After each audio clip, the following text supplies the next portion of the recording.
Hola gente, es la continuación del video de la psicología del héroe. Si no vieron la primera parte, les dejo abajo en la descripción. No se olviden de suscribirse y compartir. Comencemos.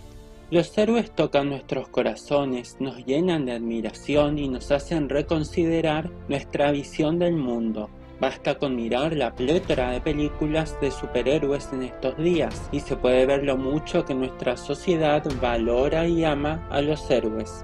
¿Qué hace que ciertas personas tomen acciones heroicas ante un gran peligro? Cuando piensas en el heroísmo, varios ejemplos podrían venir a la mente.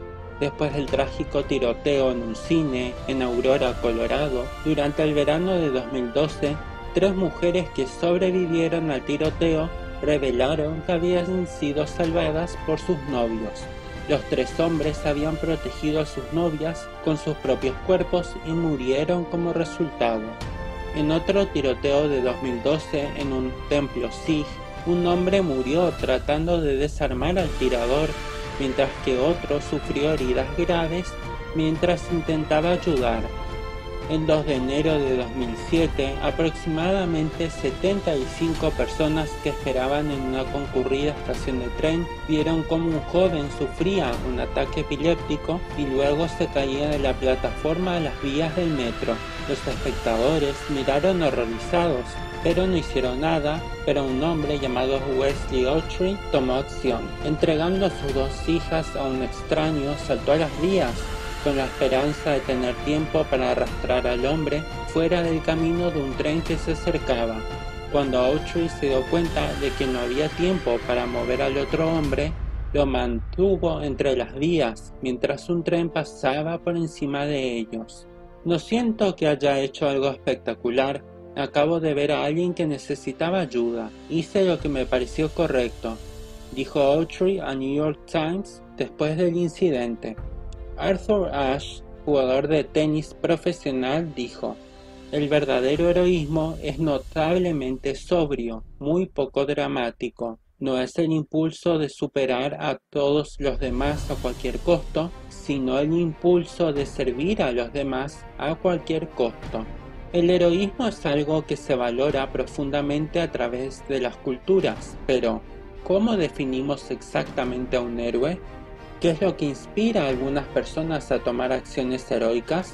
Si bien los investigadores saben mucho sobre lo que hace que las personas realicen acciones descritas como malvadas, nuestra comprensión de lo que hace a las personas héroes no es tan clara, ni las definiciones de heroísmo pueden diferir de una persona a otra. Según el Heroic Imagination Project, una organización sin fines de lucro que se centra en enseñar a las personas a convertirse en héroes en su vida cotidiana, el heroísmo implica un comportamiento o acción en nombre de otra persona o por una causa moral. Philip Zimbardo dice, en pocas palabras, la clave del heroísmo es la preocupación por otras personas necesitadas, la preocupación por defender una causa moral, sabiendo que hay un riesgo personal, hecho sin expectativa de recompensa. Hemos descubierto que las creencias de las personas sobre los héroes tienden a seguir un patrón sistemático. Después de encuestar a varias personas, descubrimos que los héroes son percibidos como muy morales, muy competentes o ambos. Más específicamente, se cree que los héroes poseen 8 rasgos, que llamamos los 8 grandes. Estos rasgos son inteligentes, fuertes, resistentes, desinteresados, solidarios, carismáticos, confiables e inspiradores. Es inusual que un héroe posea las 8 características, pero la mayoría de los héroes tienen la mayoría de ellas, dice Scott Allison y George Goddard. Así que ahora que sabemos un poco más acerca de lo que es el heroísmo, la pregunta cambia exactamente. ¿Por qué las personas se convierten en héroes? ¿Hay alguna característica de heroísmo que estos individuos parecen compartir? Se sugiere que hay 2 factores clave que subyacen en los grandes actos de heroísmo que implican un riesgo de daño personal, el comportamiento de tomar riesgos y la generosidad. Las personas que arriesgan sus vidas al servicio de otro son naturalmente más propensas a asumir mayores riesgos y también poseen una gran cantidad de compasión, bondad, empatía y altruismo. Los investigadores saben desde hace mucho tiempo que tanto las personas como los animales tienen más probabilidades de ayudar a aquellos con quienes están relacionados genéticamente, un concepto conocido como selección de parentesco, según un estudio publicado en 2013. Al ayudar a quienes comparten nuestros genes, ayudamos a garantizar la probabilidad que esos genes se transmitirán a las generaciones futuras. En otros casos, ayudamos a otros con la expectativa de que algún día puedan ayudarnos a cambio, una idea conocida como altruismo recíproco. Pero, ¿qué pasa con los tipos de altruismo que no dependen de ayudar a parientes o de esperar algún tipo de retribución?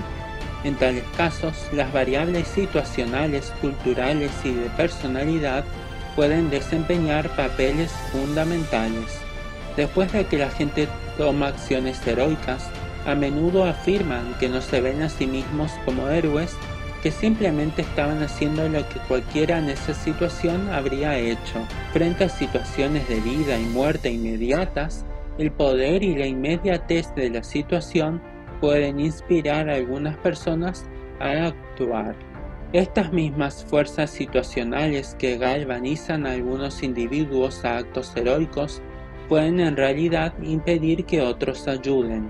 Cuando surge una crisis en presencia de muchas personas, a menudo caemos en una trampa de inacción al asumir que alguien más ofrecerá asistencia, un fenómeno conocido como el efecto de espectador. Debido a que la responsabilidad personal se difumina por la presencia de otros, creemos que alguien más asumirá el papel de héroe. Algunas personas también pueden tener rasgos de personalidad que las predisponen a comportarse de manera altruista y heroica. Según un estudio publicado en 2016, los investigadores han sugerido que quienes tienen una mentalidad particular que los lleva a comportarse con confianza y moralidad en situaciones difíciles tienden a actuar de manera inmediata e inconsciente cuando ocurre una emergencia. Una de las mayores preguntas que enfrentan los investigadores se reduce al antiguo debate sobre la naturaleza versus la crianza. ¿Es el heroísmo algo con lo que nacemos o es el heroísmo algo que se puede aprender? Depende de qué experto preguntes, pero aquí hay una opinión que vale la pena considerar. Algunas personas argumentan que los humanos nacen buenos o malos. Creo que eso es una tontería, explica Philip Zimbardo. Todos nacemos con esta tremenda capacidad de ser cualquier cosa y nos moldean nuestras circunstancias, la familia, la cultura o el periodo de tiempo en el que crecemos, que son accidentes de nacimiento. Si crecemos en una zona de guerra contra la paz, si crecemos en la pobreza en lugar de la prosperidad, entonces cada uno de nosotros puede poseer la capacidad de hacer cosas terribles, pero también poseemos un héroe interior. Si se mueve a la acción, ese héroe interior es capaz de realizar una tremenda bondad por los demás. Si les gustó, no se olviden de suscribirse y compartir. Nos vemos en un siguiente video relacionado a este tema.